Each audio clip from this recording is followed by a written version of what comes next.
Hi, it's Sarah here. How's it going? I hope you're having a fantastic day today. Welcome to part 2 of a 3-part series of releasing the stuck emotional energy from your body and energy field. In the first part, we used God, spirit, we used movement, and we used thought. In the second part series, we're going to be using colors, essential oils, your awareness, your heart light, and your soul light. We can get stuck emotional energy in our body and energy field after we feel an emotion repeatedly or feel it really strongly. And not only does it cause us to respond to people and situations in a certain manner, it can also cause physical illness, pain in our body, and it can even cause accidents. So for example, you have a throat problem. A throat problem might be due to a fear of speaking out, or it could be something like you're so angry that you can't speak. I had a client once and she was on the way to a very important meeting. She had a lot of fear about this meeting. She really didn't want to go. She subconsciously created a car crash in which she broke her pelvis on the way to this important meeting. So if you have a lot of fear, it can cause accidents if there's something you don't want to do. So it's really important, it's a really good idea to clear the stuck emotional energy. And there are many different ways you can do it, hence a 3-part series. So we're going to talk about colors first of all. There are many different ways you can use colors. You can wear a piece of clothing that's the color you want, preferably have it next to your skin, not as an outer layer. If you don't have that color clothing, you can just set your intention and imagine putting it on and imagine it working for you. You can imagine your food as a certain color, and then every time you take a mouthful, that color's going into your body. You can do the same with imagining a glass of liquid, that color, drink it, send it all to all parts of your body. You can breathe it in and send it to all parts of your body. Or you can imagine it as a gift from God, see it coming down, opening your crown on the top of your head and taking it to all parts of your body. So each emotion has a different color. So say for example, depression, I would use a bright sunshine yellow. For shame and unworthiness, use white. For guilt and undeserving, use mauve. For surrendering to God, you need a cornflower blue or a rich sky blue. If you're anxious, you're worried, you're stressed out, use turquoise. For grounding, use beige. If you need help with creativity, use orange. For self-love, use pink. And on a side note, if you need more help with self-love, increase your mineral intake of boron, especially through fruit. Through general healing, use green. For confusion, use emerald green. For a general clearing, use electric blue. You can use the violet flame, the violet ray from Saint Germain. All you need to do is simply call upon Saint Germain and the violet ray, the violet flame. Imagine a violet fire in front of you, step into it, see it going all on the outside of your body and on the inside of your body. If you help with your ascension, try gold. Help knowing your divinity, try white. If you need help with calming and anger, for example, use blue. If you need more confidence, use red. If you have fear due to a lack of confidence, which is leading to procrastination, use red. If you have fear that's causing a panic situation, use blue. If you feel like you need some kind of extra security, you can use orange as a cuddly blanket. The essential oil orange does exactly the same thing, and the color orange does exactly the same thing. It works as a cuddly blanket. Essential oils. Essential oils work so well. They're one of my favorites. The reason they work so well is that when we inhale something, we process it in our olfactory center in our brain. Our olfactory center is next to our limbic system, and our limbic system is where we process emotions. So being so close together, it means when we inhale an essential oil, it works really well. You need to treat essential oils with the utmost respect. They are so potent.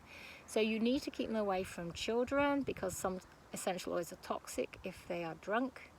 You need to keep them away from pets, especially cats, fish, birds. Essential oils can be really toxic to these animals, so just make sure that you don't put some on your hands, for example, and then pet your cat. That could be really dangerous.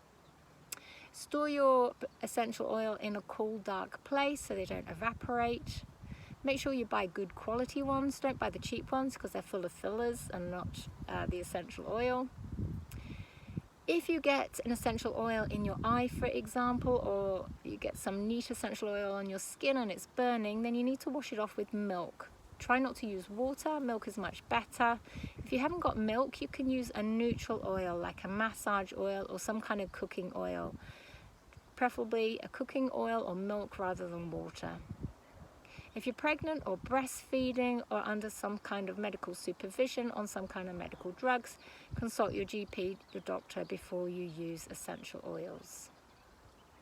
So we're going to be talking about inhalation today rather than putting them on your skin, but there are several different ways you can use inhalation.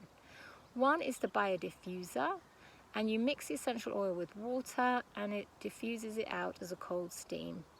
I wouldn't use a burner because a burner actually changes the essential oil.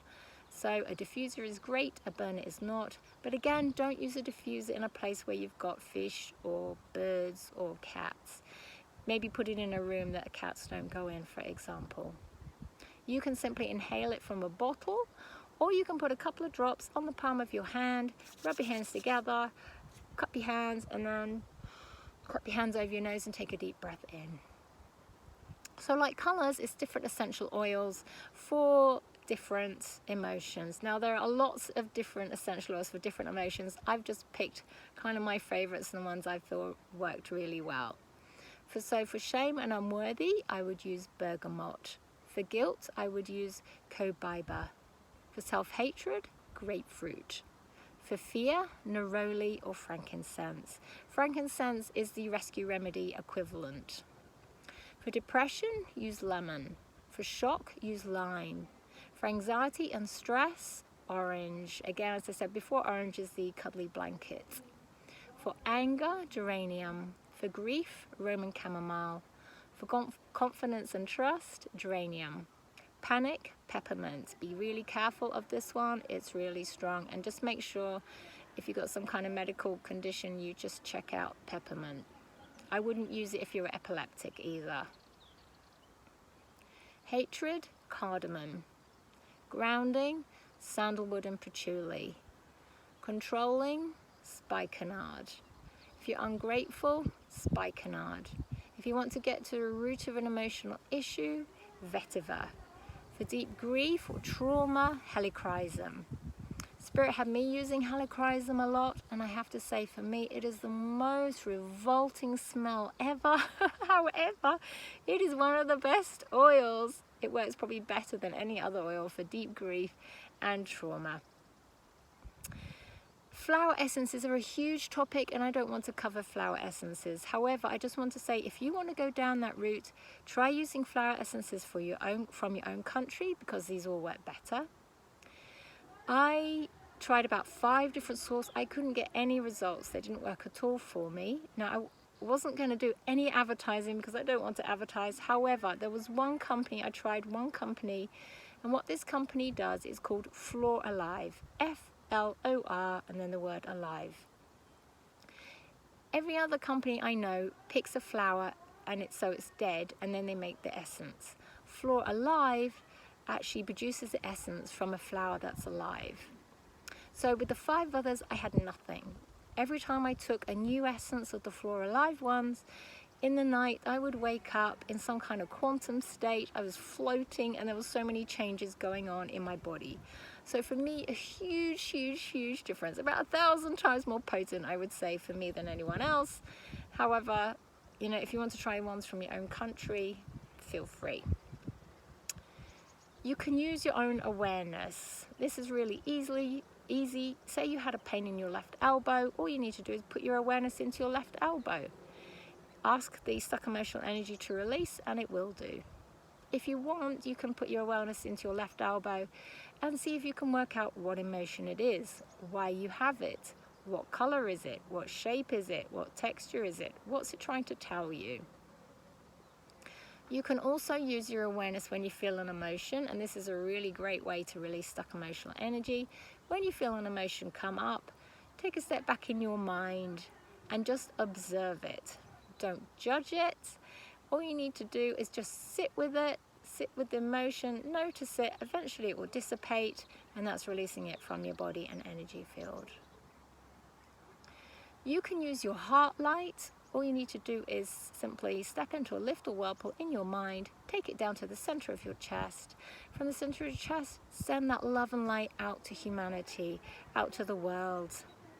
Then send that love and light out again, and this time just have it encircle your whole body.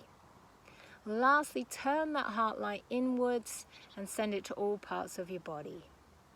Send it up to your brain, send it up to your mind. Then you can do something similar with your soul light. So you take your lift or whirlpool down to your heart center again, but go backwards. So you're near your spine. Imagine a tube going up your back and opening the tube up, and then ask for your soul light to come forward. So your soul light will come forward from this tube and then transmute everything forward. It is something that you need to keep doing over and over again. It doesn't do everything all in one go, but it's a great kind of using a great kind of wall to release what's in front of it. Okay, I hope you found that useful. Much love and many blessings from my heart to yours.